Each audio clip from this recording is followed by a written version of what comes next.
আসসালামু আলাইকুম।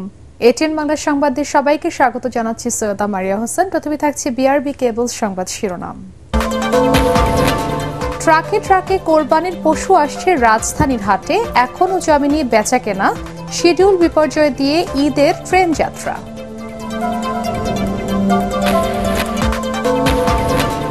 অর্থ আত্মসাতের মামলায় ডক্টর ইউনূস সহ 14 জনের বিচার শুরু, ব্যাখ্যা চাইতে আইনমন্ত্রীর দপ্তরে ইউরোপীয় ইউনিয়নের কূটনীতিকরা। এবং বজ্রপাত মোকাবেলায় 1300 কোটি টাকার প্রকল্প, প্রযুক্তি দেখতে ফ্রান্স সফরে যাবেন ত্রাণ প্রতিমন্ত্রী ও সচিব।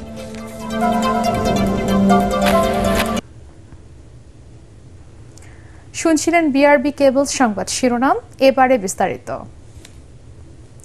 রাজধানীর অন্যতম কোরবানির পশুর হাট গাবতলীতে ট্রাকে ট্রাকে গরু আসা শুরু করেছে। তবে ক্রেতাদের ভিড় জমেনি এখনো, রয়ে শয়ে পছন্দের গরু দেখছেন কেউ কেউ, ঘুরে ফিরে দাম দর করছেন, বেচাকেনা তেমন হচ্ছে না। মাজহারুল হক মুহাজিরের রিপোর্ট। উট এবারও মূল আকর্ষণ গাবতলী হাটে। পাকিস্তান থেকে আনা মাঝবয়সী এই দুই উটের একটির দামই চাওয়া হচ্ছে 28 লাখ টাকা। এর কমে বেচবেন না বিক্রেতা। আছে দুম্বা, তার দামও কম নয়। মহিষের কদরও আছে এবার গাবতলীর কোরবানি পশুর হাটে, তবে দাম শুনে অবাক হচ্ছেন ক্রেতারা। উট আপনার হরদমায় দেখেন উটের সামনে কি ভিড়, কি জমাট লাগাছে, দুম্বার সামনে কি ভিড়। সবচেয়ে বড় মহিষ, খুব ভালো লাগে, হাতে দেখতেছে কোন জায়গার মহিষ জিগাইতেছে। এখনো হাতে যথেষ্ট পরিমাণ সময় আছে, কালকে ছুটির দিন আছে, সবকিছু মিলে যদি হয়ে যায় কালকে হবে, তাহলে শনিবারে তো ইনশাল্লাহ শনি রবিবারই নেব। কিন্তু গরু উঠেছে মাশাআল্লাহ, গরু যা ছিল না সকালে এত গরু দেখিনি। আইসা দেখলাম গরু প্রচুর অনেক আছে। এই গরুর দাম চাচ্ছে 25 লক্ষ টাকা। এত দাম হলে কি মানুষ কি নেবে? একটু ব্যাপারে একটু কম চাইলে নেবে আর কি, এরকমই আর কি। গত সপ্তাহে আসছিলাম, দামটা একটু বেশি দেখছি, যে কারণে আমার কেনা হয় নাই, এখন আবার আসছি। এরপর আসে বাহারি নামের বিশাল আকৃতির ষাঁড়, তাও আছে অনেক। কারো নাম শান্ত, কারো হীরা, কারো আবার বীর বাহাদুর। নানা নামের বাহারে এসব গরুর দামও বাড়ে বলছেন ক্রেতারা। রাজাবাবু নামে একটা গরু বিক্রি করেছি, যেটা গাবতলী হাটে সর্বোচ্চ মূল্যে বিক্রি হয়েছিল 11,50,000 টাকা। তো এইটা সাথে আসলে এই নামগুলো কখন কোত্থেকে কিভাবে আসে, এটার উত্তর আমাদের ঠিক জানা নেই। গরু আরো বহুত কিছু দেখছি, কিন্তু পছন্দ হয় না। এটার দাম একদমই পছন্দ হয়েছে, গরুটা কিনা মনে হয় আমি দিচ্ছি। গাবতলী হাটে এবার তৎপরতা বেশি ইউটিউবার ও ব্লগারদের। তাদের চেঁচামেচি হুর হাঙ্গামায় বিরক্ত হচ্ছেন ক্রেতা বিক্রেতারা। এর জন্য আমি কিন্তু একাই কিন্তু আমি আসছি কি জন্য। গরুর স্বাস্থ্য পরীক্ষায় গাবতলী হাটে প্রাথমিক সেবা কেন্দ্র খোলা হয়েছে। তদারকিতে আছে আইন শৃঙ্খলা বাহিনীর কয়েকটি টিম। নিরাপত্তার জন্য পাশাপাশি আমাদের পুলিশের নিরাপত্তা থাকবে এবং র্যাবের সাথে আমাদের যত এনএসআই, ডিজিএফআই, গোয়েন্দা বিভাগ আছে, সবাই একসাথে আমরা কাজ করে যতটুকু করা যায় সেফটি ইনশিওর করার জন্য আমরা করব ইনশাআল্লাহ।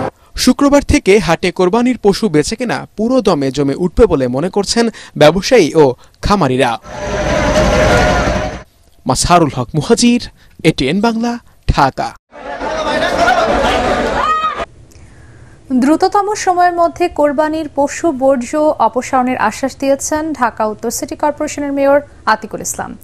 গাবতলীর ডিএনসিসি কাঁচা বাজারের বর্জ্য অপসারণের জন্য 40টি ট্রাক উদ্বোধন করে তিনি কথা বলেন। এদিকে জাতীয় ঈদগাহের প্রস্তুতি পরিদর্শন শেষে ঢাকা দক্ষিণের মেয়র ফজলে নূর তাপস 24 ঘন্টার মধ্যে আধুনিক যন্ত্রপাতি দিয়ে কোরবানির সকল বর্জ্য অপসারণের আশ্বাস দেন। খায়রুল ইসলামের রিপোর্ট। রাজধানীর কুরবানির পশুর বর্জ্য অপসারণে ঢাকা উত্তর সিটি কর্পোরেশনের বহরে যুক্ত হল 40টি ট্রাক, যার মধ্যে রয়েছে 32টি ডাম্প ট্রাক ও 8টি কম্প্যাক্ট ট্রাক। নতুন এসব গাড়ি যুক্ত হওয়ায় প্রতিদিন 350 টন বর্জ্য অপসারণের সক্ষমতা বেড়েছে ডিএনসিসির। আমি ঘোষণা দিতে চাই, আপনাদেরকে সাথে নিয়ে ইনশাল্লাহ এই নতুন 40টা ফ্লিট আমাদের সাথে যেহেতু যোগ হয়েছে, অনেক সুবিধা হবে আমাদের। 6 ঘন্টায় আমি বর্জ্য পরিষ্কার করব ইনশাল্লাহ। এদিকে জাতীয় ঈদগাহে ঈদের নামাজের প্রস্তুতি ঘুরে দেখতে যান ঢাকা দক্ষিণ সিটি কর্পোরেশনের মেয়র ফজলে নূর তাপস। পরে তিনি জানান, এবারও ঈদের প্রধান জামাতে যাতে মুসল্লিরা নির্বিঘ্নে নামাজ আদায় করতে পারেন সেই ব্যবস্থা নেওয়া হয়েছে। আমরা গতবারের ন্যায় যে প্রস্তুতি আমরা সম্পন্ন করছি, তাতে আমরা আশা করছি ৩৫,০০০ মুসল্লি এখানে স্বাচ্ছন্দ্যে এই ঈদের জামাতে অংশগ্রহণ করতে পারবেন। ঈদের দিন যে পর্যায় সৃষ্টি হবে সেটা ২৪ ঘন্টার মধ্যে অপসারিত হবে। ভারী বৃষ্টি হলেও জাতীয় ঈদগাহ ময়দানে মুসল্লিদের নামাজ আদায়ে কোনো সমস্যা হবে না বলেও জানান ডিএসসিসির মেয়র। খায়রুল ইসলাম, এটিএন বাংলা, ঢাকা।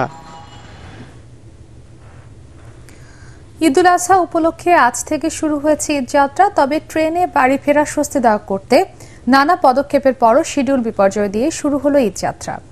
এছাড়া ঈদ উপলক্ষে বিভিন্ন রুটে চলছে 10 জোড়া স্পেশাল ট্রেন। আরও জানাচ্ছেন ইয়াসিন রানা।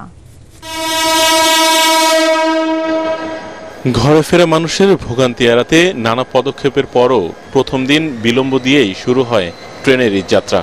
রাজশাহীগামী ধূমকেতু এক্সপ্রেস ভোর 6টায় ছাড়ার কথা থাকলেও 1 ঘন্টারও বেশি দেরিতে কমলাপুর স্টেশন ছেড়ে যায়।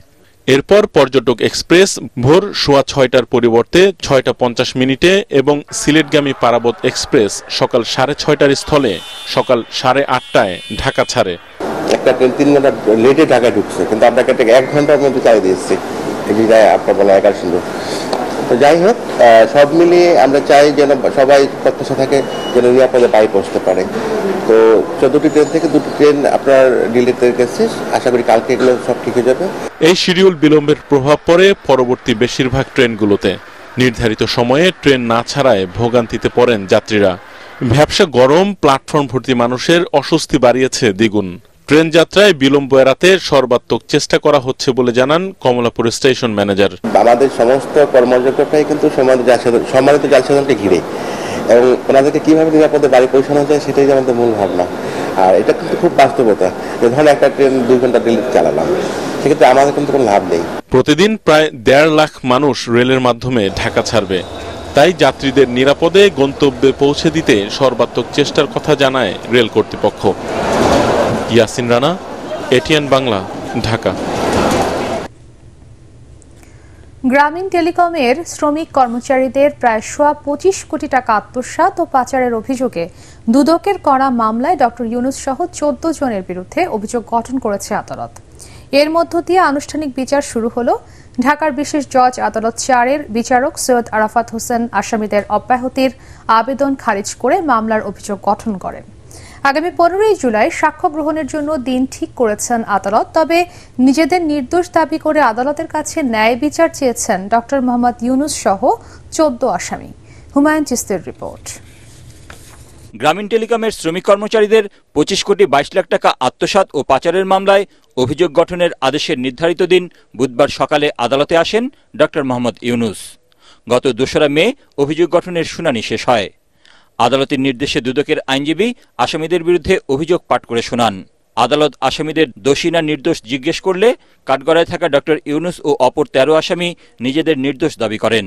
পরে আসামিদের মামলা থেকে অব্যাহতির আবেদন নামঞ্জুর করে অভিযোগ গঠনের মাধ্যমে বিচার শুরুর আদেশ দেন আদালত। মাননীয় আদালত বলেছেন তারা যে সমস্ত বক্তব্য দিচ্ছেন সেটা সাক্ষ্য প্রমাণের বিষয়। সাক্ষ্য প্রমাণের আলোকে এ ব্যাপারে সিদ্ধান্ত গৃহীত হবে। সুতরাং সাক্ষ্য প্রমাণের আলোকে প্রসিকিউশন পক্ষ থেকে যে সমস্ত ডকুমেন্ট দিয়েছে সেটা যথেষ্ট প্রাইমা ফেসি আছে, মানে গ্রহণযোগ্যতা আছে। সেই কারণেই আজকে অদ্য মামলায় অভিযোগ গঠন করা হয়েছে এবং আসামিরা নির্দোষ দাবি করেছেন এবং তারা বিচার চেয়েছেন। সুতরাং সেই আলোকে 15 সাথে সাক্ষীর জন্য তারিখ ধার্য করা হয়েছে। আদালতের কার্যক্রমের শুরুতে ডক্টর ইউনূস ছাড়া সব আসামিকে লোহারখাঁচার কাঠগড়ায় দাঁড়াতে বলা হলে এদিনও অন্যান্য আসামিদের সাথে নিয়ে ডক্টর ইউনূস দাঁড়ান সেখানে। পরে সাংবাদিকদের কাছে এ নিয়ে আবারও ক্ষোভ প্রকাশ করেন তিনি। একটা হলো আমি সুদখোর, একটা হলো যে আমি দেশের শত্রু, আমি পদ্মা সেতুর অর্থ আটকে দিয়েছি, আমি চারদিকে ষড়যন্ত্র করে বেড়াই। এগুলো হলো হয়রানি, যে কথার কথা বলেই যাচ্ছে। এটা আমাকে জোর করে গ্রামীণ ব্যাংক থেকে বের করে দেওয়া হলো। এরকম প্রতি বছর নতুন নতুন কাহিনী রচনা হলো। এগুলো তো চলছেই, ক্রমাগতভাবে চলছে। এটাই হলো হয়রানি, আজকের হয়রানি না, ক্রমাগত হয়রানির বিষয়। মামলার অভিযোগ গঠনের বিরুদ্ধে উচ্চ আদালতে যাওয়ার কথা জানিয়েছেন ডক্টর ইউনূসের আইনজীবী। তিনি অভিযোগ করে বলেন, মামলাটি সাধারণ হলেও সরকারের চাপে এ নিয়ে তড়িঘড়ি করছে আদালত। আমরা ন্যায়বিচার পাই নাই, উচ্চ আদালতে যাব এবং কোর্ট 11 তারিখে মাত্র খোলার পরে ডেট ফিক্সড করছে। আমরা বললাম এই কোর্ট তো দ্রুত বিচার ট্রাইব্যুনাল না। গত বছরের 30 মে দুদকের উপপরিচালক গুলশান আনোয়ার বাদী হয়ে মামলাটি দায়ের করেন। হুমায়ুন চিস্তি, এটিএন বাংলা, ঢাকা। বিচার প্রক্রিয়া নিয়ে ডক্টর মোহাম্মদ ইউনূসের বক্তব্য অসত্য এবং দেশের মানুষের জন্য অপমানজনক বলে মন্তব্য করেছেন আইনমন্ত্রী অ্যাডভোকেট আনিসুল হক। সচিবালয়ের রাষ্ট্রদূত চার্লস হোয়াইটলির নেতৃত্বে ইউরোপীয় ইউনিয়নের কূটনীতিকদের সাথে বৈঠক শেষে এই মন্তব্য করেন তিনি। আইনমন্ত্রী বলেন, ইউরোপীয় ইউনিয়নের প্রতিনিধিরা ডক্টর ইউনূসের বিচার প্রক্রিয়া সম্পর্কে জানতে চাইলে তাদের বিস্তারিত জানানো হয়েছে। ট্যাক্স ইভেশনের ব্যাপারে তাদের দেশ এবং অন্যান্য পশ্চিমা দেশ সেটাকে অত্যন্ত গুরুত্বপূর্ণ মামলা বলে মনে করে এবং ঠিক সেইভাবেই তার মামলা হচ্ছে। যদি দেশের যে কোনো নাগরিক দেশের আইন ভঙ্গ করে তার যেরকম বিচার হয়, ডক্টর ইউনূসেরও ঠিক সেইভাবে বিচার হচ্ছে। কিন্তু আমি এটা বলেছি যে ডক্টর ইউনূস যেই সব কথা বলে বেড়াচ্ছেন সেই সব কথা অসত্য এবং সেই সব কথা বাংলাদেশের জনগণের জন্য অপমানজনক। ধন্যবাদ। বিএনপির ভারপ্রাপ্ত চেয়ারম্যান তারেক রহমান সহ 21শে আগস্ট গ্রেনেড হামলা মামলার 15 সাজাপ্রাপ্ত পলাতক আসামিদের গ্রেফতারের চেষ্টা অব্যাহত রয়েছে বলে জানিয়েছেন প্রধানমন্ত্রী শেখ হাসিনা। জাতীয় সংসদে প্রশ্নোত্তরে সংসদ সদস্য ফরিদা ইয়াসমিনের প্রশ্নের জবাবে তিনি এই কথা বলেন। স্পিকার শিরিন শারমিন চৌধুরীর সভাপতিত্বে প্রশ্নোত্তরটি টেবিলে উত্থাপন করা হয়। প্রধানমন্ত্রী বলেন, বিদেশে পলাতক আসামি মাওলানা তাজউদ্দিন রাতুল আহমেদ বাবুর বিরুদ্ধে ইন্টারপোলের রেড নোটিশ জারি করা আছে। রায় ঘোষণার আগে অভিযোগপত্রভুক্ত 52 জন আসামির মধ্যে 3 জন আসামির অন্য মামলায় ফাঁসি কার্যকর হয় বলেও জানান প্রধানমন্ত্রী।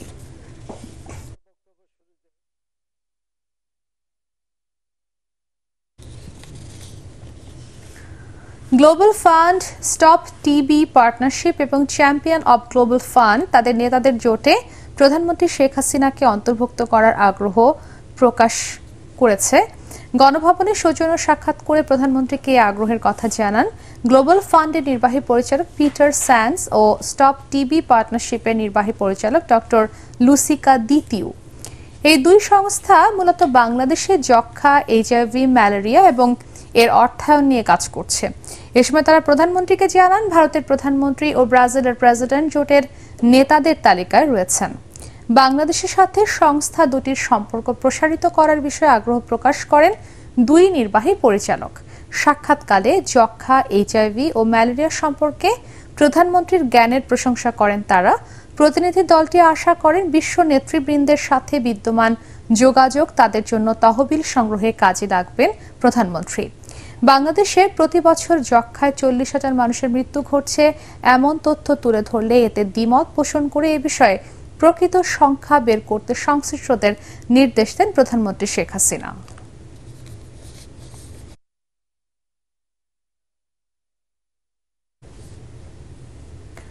ঢাকা শহরে 8 মাত্রার ভূমিকম্প হতে পারে বলে সতর্ক করে দিয়েছেন দুর্যোগ ও ত্রাণ প্রতিমন্ত্রী মহিবুবুর রহমান। সুনির্দিষ্ট তথ্য ও আন্তর্জাতিক গবেষণার ফলাফলের ভিত্তিতে একথা বলছেন বলেও জানান তিনি। বাংলাদেশের সেক্রেটারিয়েট রিপোর্টার্স ফোরাম আয়োজিত বিএসআরএফ সংলাপে প্রতিমন্ত্রী বলেন, ঢাকায় 8 মাত্রার ভূমিকম্প হলে 20% বিল্ডিং ধ্বংস হওয়ার আশঙ্কা রয়েছে। অন্য এক প্রশ্নের জবাবে প্রতিমন্ত্রী জানান, বজ্রপাত মোকাবেলায় 1300 কোটি টাকার একটি প্রকল্প নেওয়া হচ্ছে। আগামী মাসে বজ্রপাত মোকাবেলায় আধুনিক প্রযুক্তির ব্যবহার সম্পর্কে জানতে সচিব সহ ফ্রান্সে যাচ্ছেন বলেও জানান মহিবুবুর রহমান। আমাদের সমস্ত অবকাঠামোকে দুর্যোগ সহনীয় মাত্রায় গড়ে তুলতে হবে। এমনকি আমরা যদি ভবিষ্যতের নিরাপদ বাংলাদেশ, ভবিষ্যৎ জেনারেশনের জন্য, প্রজন্মের জন্য আমরা নিরাপদ বাংলাদেশ রেখে যেতে চাই, তাহলে আমাদেরকে সমস্ত জাতিকে আমাদেরকে এই দুর্যোগের ব্যাপারে সচেতন করে গড়ে তুলতে হবে। সরকার পতন আন্দোলন খুব দ্রুত আরও বেগবান করা হবে বলে জানিয়েছেন বিএনপি মহাসচিব মির্জা ফখরুল ইসলাম আলমগীর। সরকার বিরোধী আন্দোলনে থাকা রাজনৈতিক দলগুলোর সাথে এর কৌশল নির্ধারণে আলোচনা চলছে বলেও জানান তিনি। ঢাকা রিপোর্টার্স ইউনিটিতে বিপ্লবী ওয়ার্কার্স পার্টির প্রতিষ্ঠা বার্ষিকী উপলক্ষে আলোচনা সভায় বিএনপি মহাসচিব এসব কথা বলেন। দেশ ভয়াবহ রাজনৈতিক ও অর্থনৈতিক সংকটে অভিযোগ করে মির্জা ফখরুল বলেন, আওয়ামী লীগকে রাষ্ট্র ক্ষমতা থেকে সরাতে না পারলে দেশের অস্তিত্ব থাকবে না। আমাদের প্রধান শত্রু হচ্ছে এই দখলদারি সরকার। এটাকে মাথায় রেখে আমাদের কাজগুলো করতে হবে। এই দেশের মানুষ জেগে উঠেছে, নতুন সূর্যোদয় হবে এবং সেইখানে আমাদেরকে অবশ্যই পৌঁছতে হবে। আমরা সংগ্রাম করছি, লড়াই করছি, আমাদের ইতিমধ্যে অনেক অর্জন হয়েছে। আন্দোলন আমাদের এখনো চলছে এবং সেই আন্দোলন নিঃসন্দেহে আরো বেগবান হবে অতি শীঘ্র। আবার আহ্বান জানাই, যেই যেখানে আছেন, যে অবস্থায় আছেন, সবাই একসাথে এসে আসুন, আমরা সবাই একসাথে এই লড়াইটা করি। এই লড়াইয়ে আমরা আমাদের দেশকে রক্ষা করি, আমাদের সংবিধানকে রক্ষা করি, আমাদের মানুষকে রক্ষা করি। এবার বিকাশ ঈদ কেনাকাটা।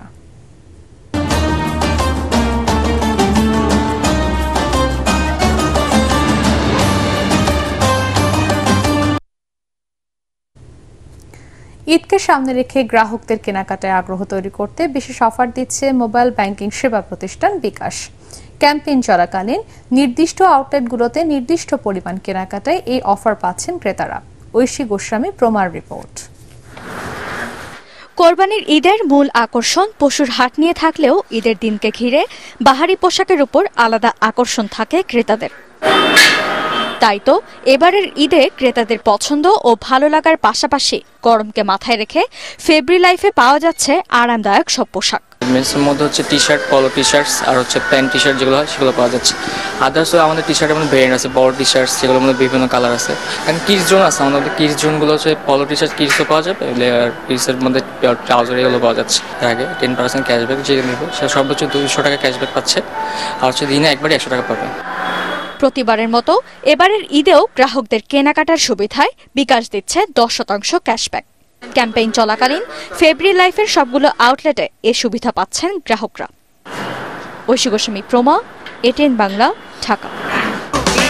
এই ঈদে দেশ জুড়ে কেনাকাটার ফুর্তি হবে শুধু বিকাশে, সাথে ডিসকাউন্ট কুপন, ইনস্ট্যান্ট ক্যাশব্যাক। পরিবেশ আইন অমান্য করে অবৈধভাবে ইট ভাটা পরিচালনার অপরাধে চট্টগ্রামের পটিয়া উপজেলার হাবিলাস দ্বীপ ইউনিয়ন এলাকায় ARH ব্রিকফিল্ড বন্ধ করে দিয়েছে ভ্রাম্যমাণ আদালত। পরিবেশ অধিদপ্তর ও চট্টগ্রাম জেলা প্রশাসনের যৌথ অভিযানে অবৈধ ইট ভাটার চিমনি ধ্বংস করে সব কার্যক্রম বন্ধ করে সেটি সিলগালা করা হয়।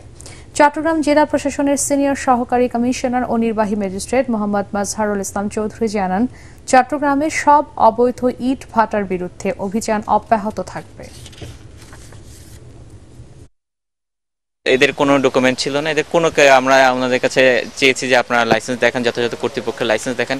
ওনারা কোনো ধরনের কাগজ বা লাইসেন্স বা কোনো ধরনের অনুমতি কোনো কিছু দেখাতে আমাদেরকে ব্যর্থ হয়েছেন, যার প্রেক্ষিতে আমরা এই অভিযানটা চালিয়েছি। আল আরাফা ইসলামী ব্যাংক অর্থ সংবাদ।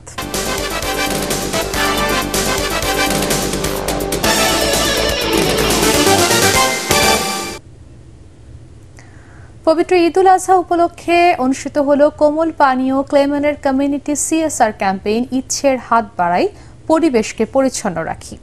কোরবানির পশুর বর্জ্য সঠিক ও সুন্দরভাবে দ্রুততম সময়ে অপসারণ করে পরিবেশকে পরিচ্ছন্ন রাখতে উদ্বুদ্ধ করতেই এর আয়োজন। এর আওতায় বিভিন্ন কমিউনিটিতে বর্জ্য অপসারণের জন্য বড় পলিব্যাগ ও আঙিনা পরিষ্কারের জন্য ব্লিচিং পাউডার দেওয়া হয়। এছাড়া সচেতনতামূলক লিফলেট ও ব্যানার লাগানো হয়। এ সময় আকিস ফুড অ্যান্ড বেভারেজ লিমিটেডের director operation Syed Zahurul Alam, CMO Maidul Islam এবং ব্র্যান্ড ম্যানেজার আব্দুল আজিজ উপস্থিত ছিলেন। আন্তর্জাতিক সংবাদ।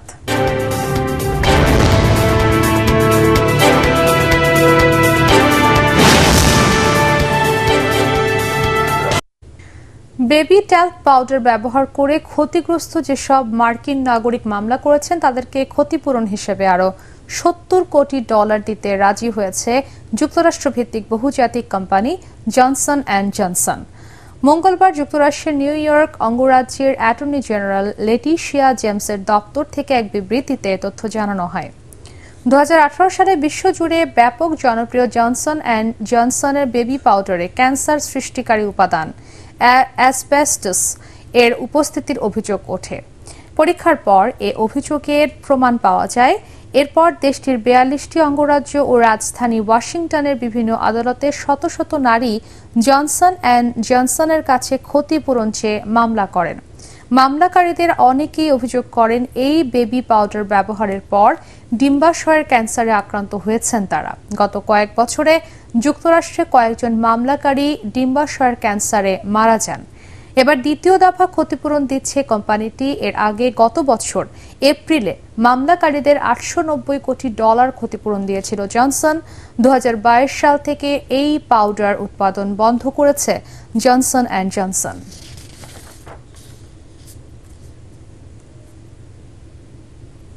Establishment of Sheikh Kamal IT training and incubation centre স্থাপন প্রকল্পের 5400 প্রার্থীর ফাউন্ডেশন ইংলিশ টেস্ট সফলভাবে শেষ করল ব্রিটিশ কাউন্সিল। এ উপলক্ষে রাজধানীর একটি হোটেলে আয়োজিত অনুষ্ঠানে তাদের হাতে সনদ ও পুরস্কার তুলে দেওয়া হয়। এই টেস্ট তরুণ কর্মী ও প্রার্থীদের ইংরেজি দক্ষতা বাড়াতে ও পেশাগত জীবনে উল্লেখযোগ্য ভূমিকা রাখবে বলে মনে করেন সংশ্লিষ্টরা। অনুষ্ঠানের প্রকল্পটির পরিচালক হুমায়ুন কবির, ব্রিটিশ কাউন্সিলের exams director Maxim Rayman, global assessment foundation English test global product manager Miriam Seberio, director operations Junayed Ahmed এবং director of business development Sarwat Reza উপস্থিত ছিলেন। টি-20 বিশ্বকাপ ক্রিকেটের খবর।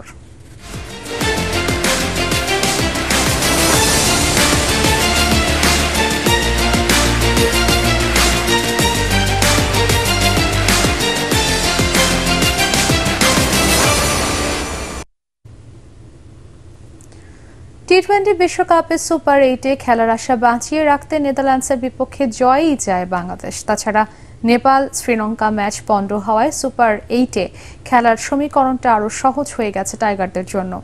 ওয়েস্ট ইন্ডিজের সেন্ট ভিনসেন্টের অ্যারন্স ভ্যালি গ্রাউন্ডে আগামীকাল বাংলাদেশ সময় রাত 8:30টায় শুরু হবে ম্যাচটি। আরও জানাচ্ছেন পরাগ আরমান। টি-20 বিশ্বকাপে ওয়েস্ট ইন্ডিজ পর্বে মাঠে নামার আগেই সুসংবাদ পেল বাংলাদেশ। ফ্লোরিডার লর্ডার হিলে নেপালের বিপক্ষে শ্রীলঙ্কার ম্যাচটি বৃষ্টিতে পণ্ড হয়ে গেছে। একটি বলও মাঠে গড়াতে দেয়নি বৃষ্টি। পয়েন্ট ভাগাভাগি করায় নেপালের সমর্থকরা খুশি হলেও রাজ্যের অন্ধকার শ্রীলঙ্কানদের চোখে মুখে। কারণ নিশ্চিত পয়েন্ট হারিয়ে বিদায় ঘণ্টা বাজছে এখন তাদের। শ্রীলঙ্কার সর্বনাশ হলেও পৌষ মাসের আনন্দ এখন বাংলাদেশ শিবিরে। কারণ সেন্ট ভিনসেন্টে নেদারল্যান্ডসকে হারালেই সাকিব নাজমুলরা পেয়ে যাবেন সুপার 8-এর টিকিট। তবে সাম্প্রতিক ফর্ম বিবেচনায় ধারণা করা হচ্ছে নেদারল্যান্ডসের বিপক্ষে কঠিন চ্যালেঞ্জের মুখে পড়তে হবে টাইগারদের। পরিসংখ্যান অবশ্য বাংলাদেশের জয়ের কথাই বলছে। এদিকে বাংলাদেশ নেদারল্যান্ডস ম্যাচ পণ্ড না হলে সুপার 8-এ খেলার কোনো সম্ভাবনা নেই শ্রীলঙ্কার। বাংলাদেশের টপ অর্ডারের পাশাপাশি সাকিব আল হাসানের অফ ফর্ম, র্যাঙ্কিংয়ের অবনমন, জয়ের জন্য ডাচদের অদম্য ইচ্ছের কাছে ফলাফল উল্টে গেলেও টাইগারদের আশার সলতেটা জ্বলতেই থাকবে। সুপার 8-এ খেলতে হলে তখন অবশ্য বহু যদি কিন্তুর উত্তর মেলাতে হবে সাকিব শান্তদের। পরাগ আরমান, এটিএন বাংলা।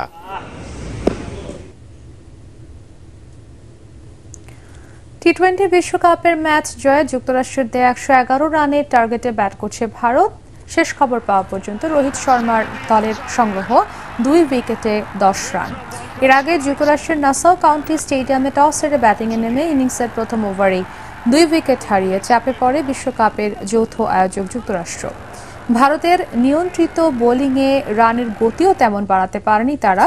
শেষ পর্যন্ত 8 উইকেটে 110 রান সংগ্রহ করে অ্যারন জোন্সের দলের পক্ষে সর্বোচ্চ 27 রান করেন নীতিশ কুমার।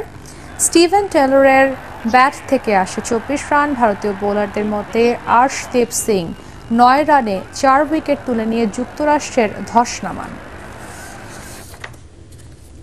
পার্টেক্স খেলার খবর।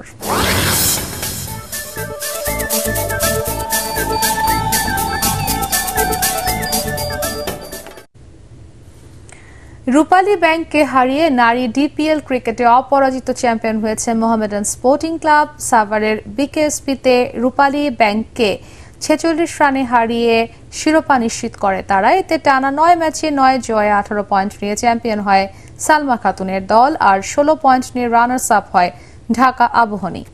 সমান পয়েন্ট নিয়ে রান রেটে পিছিয়ে থেকে তৃতীয় হয়েছে নিগার সুলতানা জ্যোতির রূপালী ব্যাংক। শিরোপা নির্ধারিত ম্যাচে টস জিতে আগে ব্যাট করে আয়শা রহমান ও সুবহানা মুস্তারির 50-তে 7 উইকেটে 249 রান তোলে মোহামেডান। আয়শা 72 রান করেন, জবাবে 203 রানে অল আউট হয় রূপালী ব্যাংক। মোহামেডানের দিশা দীপক 5 উইকেট তুলে নিয়ে রূপালী ব্যাংকের ধস নামান। অন্য ম্যাচে গুলশান ক্লাবকে 7 উইকেটে হারিয়েছে ঢাকা আবাহনী। শেষ করার আগে বিআরবি কেবল সংবাদ শিরোনাম আরো একবার। ট্রাকে ট্রাকে কোরবানির পশু আসছে রাজধানীর হাটে, এখনো জমিনে বেচাকেনা শিডিউল বিপর্যয় দিয়ে ঈদের ট্রেন যাত্রা।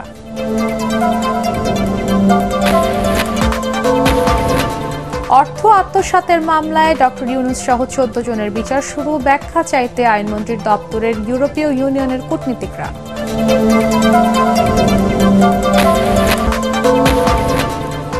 এবং বজ্রপাত মোকাবেলায় 1300 কোটি টাকার প্রকল্প, প্রযুক্তি দেখতে ফ্রান্স সফরে যাবেন ত্রাণ প্রতিমন্ত্রী ও সচিব।